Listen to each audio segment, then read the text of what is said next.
मुद्दा है जो बैंकिंग फ्रॉड होते हैं, जो किसी भी प्रकार से आपके खाते से पैसा निकाल लिया जाता है, ट्रांजैक्शन करवा लिए जाते हैं कुछ लालच देकर। उस प्रकार की स्थिति में क्या करें, उसके लिए एक बड़ी अच्छी तात्कालिक व्यवस्था है जो बहुत कम लोगों को भी मालूम है। इसमें एमएचए ने एक नंबर जारी किया है। ये नंबर मैं आपको कई बार 2 या 3 बार रिपीट करूंगा। 155260 ये नंबर है। 155260 फोन नंबर है ये। 155-260 ये नंबर को नोट डाउन करके रखिए। कभी भी किसी भी कारणवश अगर कोई फ्रॉड होता है आपके साथ तो तत्काल इस नंबर पर फोन लगाइए। उस रजिस्टर्ड नंबर से, जो रजिस्टर्ड नंबर बैंकिंग के ट्रांजैक्शन के लिए आपने रजिस्टर्ड किया हुआ है, उस नंबर से आप फोन लगाएंगे तभी काम हो पाएगा। ये आवश्यक है, ध्यान रखिए कि आपको जो आपका फोन मोबाइल नंबर है या जो भी आपका फोन नंबर है जो बैंकिंग के ट्रांजैक्शन के लिए, किसी भी प्रकार के बैंकिंग ट्रांजैक्शन के लिए रजिस्टर्ड है, उस नंबर से आप ये 155260 नंबर पर फोन लगाइए। आप वो फोन आप बताएंगे तो आपसे कुछ उस जानकारियां ली जाएंगी, जैसे आपका नाम, आपका फोन नंबर, बैंक खाता, कार्ड नंबर, वॉलेट जिसमें पैसे गए हैं, वॉलेट जिससे कटे हैं, जिसमें गया है, आदि इत्यादि। वो जानकारी आप बता सकते हैं। पिन वगैरह आप बिल्कुल मत बताइए, क्योंकि इस तरह के नंबर का कोई दूसरा झांसा देके आपसे पिन वगैरह भी पूछ सकता है। तो एक तो ये नंबर आप विशेष रूप से ध्यान रखिए। जब आप ये बता देंगे तो ये व्यवस्था इस प्रकार से की गई है एमएचए द्वारा, जिसमें जो राष्ट्रीय साइबर क्राइम ब्यूरो है वो, और जितने भी बैंकिंग पोर्टल हैं इंक्लूडिंग रिजर्व बैंक, सारे बैंक्स, सारे जितने भी यूपीआई हैं, जितने भी ये फाइनेंशियल ट्रांजैक्शन के पोर्टल हैं, ये सब इससे जुड़े हुए हैं। तत्काल आपका मैसेज इन सभी बैंकिंग संस्थानों को चला जाता है, बैंकिंग एजेंसीज को चला जाता है, क्योंकि जब फ्रॉड होता है एक बैंक से दूसरे बैंक के में ट्रांजैक्शन होने में थोड़ा टाइम लगता है। ये बैंक अपनी फॉर्मेलिटी करता है, फिर वो दूसरे को ट्रांसफर करता है, फिर वो बैंक करता है, तब जाके वो ड्यूरेशन का जो समय है उसमें अगर इनके पास मैसेज पहुंच गया तो आपका पैसा उस पूरे रूट में कहीं भी रुक जाएगा। अगर मान लीजिए एक बैंक से चल दिया है दूसरे बैंक तक जाने के लिए, तो उस रूट पर रोक दिया जाएगा, आपका पैसा आपको वापस आ जाएगा। मैं आपकी जानकारी में रखना चाहूंगा कि इस नंबर के आने से करोड़ों रुपए वापस कराए गए हैं एमएचए द्वारा और साइबर पुलिस द्वारा। करोड़ों रुपए वापस हुए हैं, लोगों को ये मालूम नहीं है। 155260 ये एक ऐसा नंबर है, इसमें आप इसको जरूर रखिए।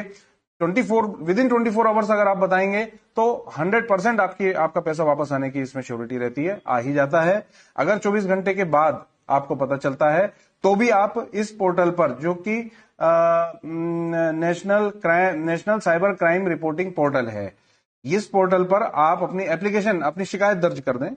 वो पोर्टल एक्टिव होके सारी सर्च करता है, सारा सब कुछ निकालता है, और उसके बाद में आपके पैसे वापस कराने की प्रक्रिया होती है, या फिर उन लोगों को आइडेंटिफाई कर लिया जाता है जिनने ये बदमाशी। मुद्दा है जो बैंकिंग फ्रॉड होते हैं, जो किसी भी प्रकार से आपके खाते से पैसा निकाल लिया जाता है, ट्रांजैक्शन करवा लिए जाते हैं कुछ लालच देकर। उस प्रकार की स्थिति में क्या करें, उसके लिए एक बड़ी अच्छी तात्कालिक व्यवस्था है जो बहुत कम लोगों को भी मालूम है। इसमें एमएचए ने एक नंबर जारी किया है। ये नंबर मैं आपको कई बार 2 या 3 बार रिपीट करूंगा। 155260 ये नंबर है। 155260 फोन नंबर है ये। 155-260 ये नंबर को नोट डाउन करके रखिए।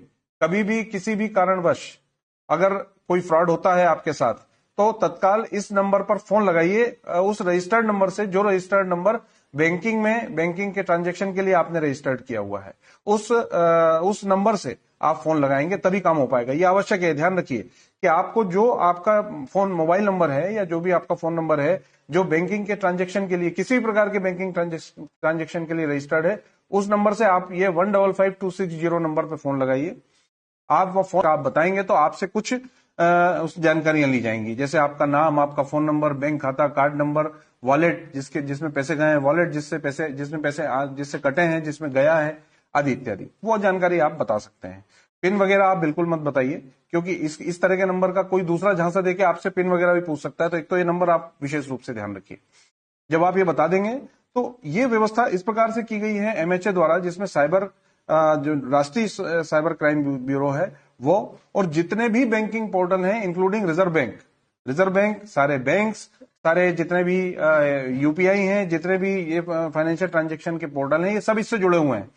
तत्काल आपका मैसेज इन सभी बैंकिंग संस्थानों को चला जाता है, बैंकिंग एजेंसीज को चला जाता है, क्योंकि जब फ्रॉड होता है एक बैंक से दूसरे बैंक के में ट्रांजैक्शन होने में थोड़ा टाइम लगता है। ये बैंक अपनी फॉर्मेलिटी करता है, फिर वो दूसरे को ट्रांसफर करता है, फिर वो बैंक करता है, तब जाके वो ड्यूरेशन का जो समय है उसमें अगर इनके पास मैसेज पहुंच गया तो आपका पैसा उस पूरे रूट में कहीं भी रुक जाएगा। अगर मान लीजिए एक बैंक से चल दिया है दूसरे बैंक तक जाने के लिए तो उस रूट पर रोक दिया जाएगा, आपका पैसा आपको वापस आ जाएगा। मैं आपकी जानकारी में रखना चाहूंगा कि इस नंबर के आने से करोड़ों रुपए वापस कराए गए हैं एमएचए द्वारा और साइबर पुलिस द्वारा। करोड़ों रुपए वापस हुए हैं, लोगों को ये मालूम नहीं है। 155260 ये एक ऐसा नंबर है, इसमें आप इसको जरूर रखिए। 24 आवर्स अगर आप बताएंगे तो 100% आपका पैसा वापस आने की इसमें श्योरिटी रहती है, आ ही जाता है। अगर 24 घंटे के बाद आपको पता चलता है तो भी आप इस पोर्टल पर, जो कि national cyber crime reporting portal है, इस पोर्टल पर आप अपनी एप्लीकेशन, अपनी शिकायत दर्ज कर दें। वो पोर्टल एक्टिव होके सारी सर्च करता है, सारा सब कुछ निकालता है और उसके बाद में आपके पैसे वापस कराने की प्रक्रिया होती है, या फिर उन लोगों को आइडेंटिफाई कर लिया जाता है जिनने ये बदमाशी।